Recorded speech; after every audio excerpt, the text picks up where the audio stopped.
What's going on, everybody? This is your boy Man Womo again, coming at you for my thoughts on the Houston Texans versus the New England Patriots before the game. Now I know I'm doing this one kind of earlier than what I normally do, but thought I'd go ahead and get it out the way because I don't think I'm gonna have enough time to do it like I normally do. So, with that being said, Houston Texans versus the New England Patriots. They coming to Houston on December the 1st. It's going to be a primetime game, Sunday night. My thoughts on this particular game. Wow.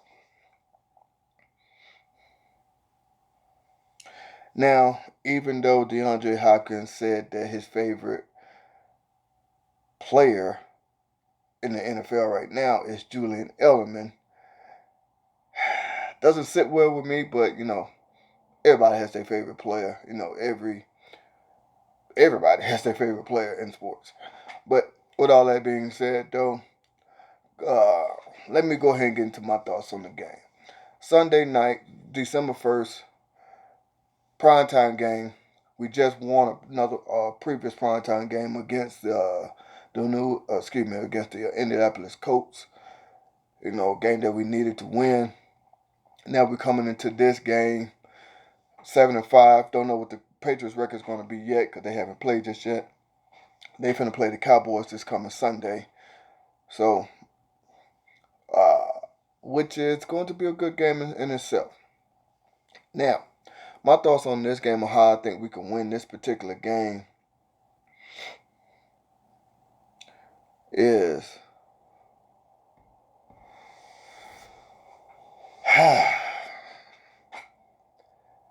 I think the best way to possibly win this game is to blitz down the middle. Because we all know Tom Brady is not a scrambling type quarterback. He's not mobile like that. And he seems to have a lot of, I guess you say, discomfort, I guess you could say, uh, uneasy feel when you come straight down the middle on it. Now, I'm not saying blitz every single time. Of course not.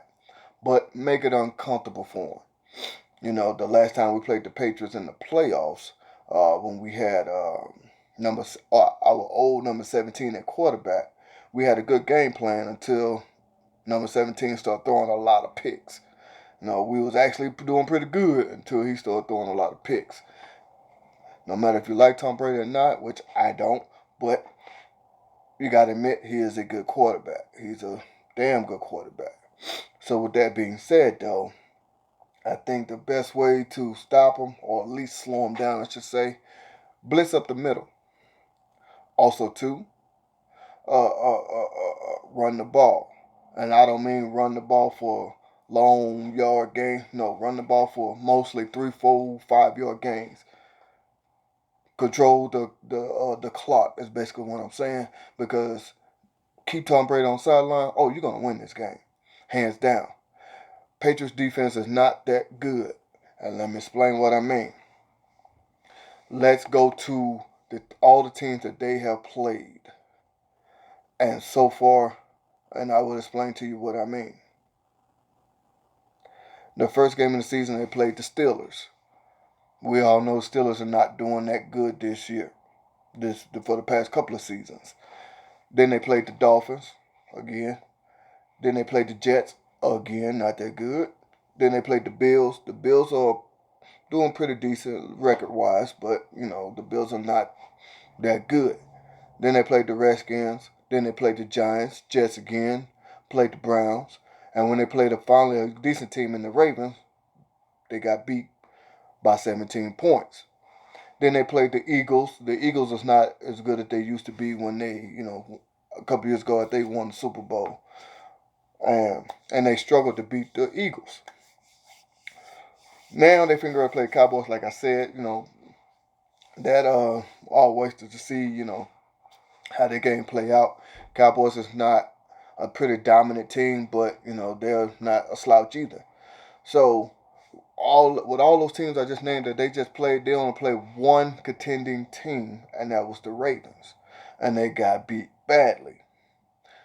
So my point in saying all that is, yes, they got a good record. Your record is what it is. You know what I'm saying? You know, they what, 8-1, 9-1 or something like that. So their record is pretty decent. But if you break it down to numbers like I always like to do, who did you play? Like the 49ers, they was undefeated until they played the Seahawks, a good, decent, dominant team. Excuse me, but the Seahawks did beat a couple of decent teams in the Rams and the Panthers. So they did beat a couple of decent teams. Now, but with that being said, though, getting back to the Patriots and Texans, that's what I like to look at myself. Record can say a whole bunch of stuff, but who did you beat? Good contending teams, or you just a victim of your schedule, I guess you could say. Whether it's good or bad. And I think the Patriots are a victim of their schedule in a good way because they have a good solid record. Now, I'm not saying the Patriots ain't good. No, I'm not saying that at all. But what I'm saying is, when they really got tested, they lost it. They failed that test. They're finna get tested again against the Cowboys and against the Texans. So we're gonna see. So do I think that the Patriots are ready for? The Texans are ready for this? Yes, yes I do. Yes I do. Do I think the Texans gonna dominate, blow them out? No, I do not. I have this game predicted for us to win this game 25-22. That's what I said in my Texans prediction. Go check that video out. I did that prediction before the season even started, before trades, injuries, people got benched, anything of that nature. That's what I did. So, and like I said before in the previous video, Dylan Cole got hurt. One of our linebackers, so he tore his ACL. Oh, man, injuries after injuries to major key players. Man. So, all that being said, though, another thing before I continue, I want to get into this.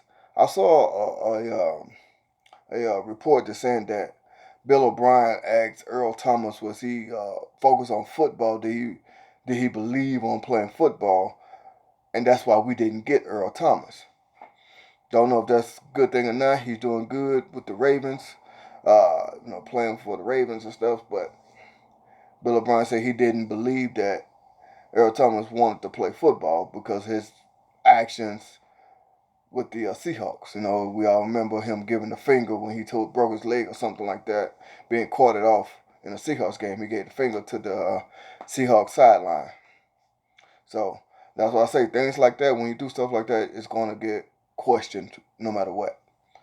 Now, excuse me. Another thing is this here. I think we can win this game by, like I said, running the ball and blitzing up the middle on Tom Brady, because we all know that makes him uncomfortable.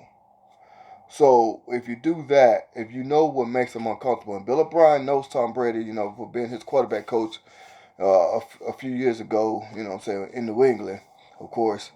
And so Bill O'Brien knows, okay, this is what we need to do.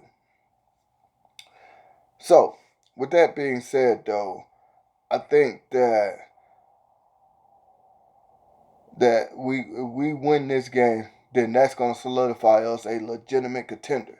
Because a lot of people still don't believe that the Texans are going to contend. Some people think, hey, the Texans going to go to the playoffs, and that's it. They're going to lose the first game. Possibly, possibly not. Then some people think, well, they can win their first matchup depending on who they play, and then lose. They can win their first matchup, and then lose in the second round. Well, like I said before, we got to wait and see. You know what I'm saying? I'm one of those types that I believe in my team, but also want to wait and see what happens before I speak on anything like that. Now, getting back to the Patriots here, with this game Sunday night, another primetime game. Like I said, I haven't looked at the stats or anything myself, going by what I heard other people say on this one, that we don't do good in primetime games. Well, this past Thursday night should have proved that wrong. Don't know if it did or didn't. Should have. But if not, then we're going to have another good contending team on primetime Sunday night. December the 1st, can't wait to see. The best way to win this game, once again, run the ball, minimum games, keep that clock running, blitz Tom Brady up the middle, and if need be, Deshaun Watson stop going for the big plays unless they're just wide open and it's there. You know what I'm saying? Dump it down 5-10 yards to your tight ends or to your running back. Let them make some plays here and there. You know what I'm saying? I love Deshaun Watson, what he does. Don't get me wrong. I love the big plays, but then also too, if you watch those a lot of times when he go for those big plays, running backs, tight ends be open right there 2-3 yards away from him. So, and I'm a big fan of that. Me personally, you don't always have to go for the home run ball unless it's wide open, like that second. I think it was the second touchdown for DeAndre Hopkins, wide open, wide open. Now that's a different story. But other than that, I think that the best way to win this game, run that clock, chew the clock up. Clock is you're going to be, excuse me, the clock is going to be your friend.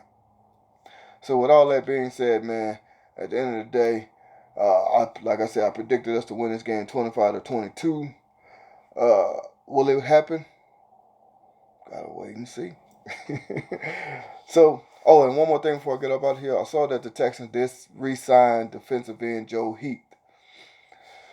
I hope that's gonna be a good thing. I hope that's gonna be a good thing, since linebacker Dylan Cole is on the injury reserve with a torn ACL. Man, again, injury riddle season to key players. Whew. So, with all that being said, man, I'm finna go ahead and get up out of here. Chuck the deuce at you. This is your boy, Man Up. Once again, you was in the man cave. Now I gotta kick you out the man cave. Holla.